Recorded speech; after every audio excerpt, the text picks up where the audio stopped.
টাঙ্গাইলের বাসাইলে লাবিব গ্রুপের ত্রাণ নিতে এসে প্রচণ্ড গরমে আমেনা নামের এক বৃদ্ধা নিহত হয়েছে। আপনারা জানেন এই ঘটনায় আহত হয়েছে আরও অন্তত 4 জন। এই বিষয়টি কিন্তু নতুন নয়, বিভিন্ন জায়গায় দানবীরদের আর শিল্পপতিদের এই ত্রাণ নিতে গিয়ে অনেক আহত এবং নিহতের ঘটনা ঘটেছে। তাই এটি অন্য দিকে মোড় না নিয়ে আপনারা একটি বিষয় খেয়াল রাখবেন। আপনারা যারা দানবীর অথবা ত্রাণ দেওয়ার যাদের সামর্থ্য আছে, যারা শিল্পপতি, তারা যদি মুসলমান হয়ে থাকেন বা অন্য ধর্মের হয়ে থাকেন, আপনারা জানেন যে প্রত্যেক ধর্মেরই গোপন দানের অনেকটাই সওয়াব পাওয়া যায় এবং দানেরও একটি গোপন, যে কোনো বিষয়ে আপনি গোপন রাখতে চান এটি কিন্তু গোপন থাকে না। তার মানে আপনি যে অর্থে দান করেন সেই অর্থটিও হাসিল হবে, সওয়াবটিও আপনি কিন্তু ওই পরিমাণই পাবেন।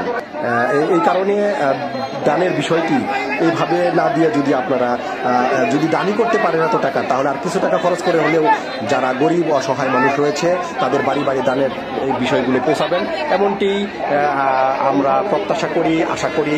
যারা সমাজের মধ্যবিত্ত মানুষের লোক রয়েছে তারাও কিন্তু এটি প্রত্যাশা করে।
তারপরে আমাদের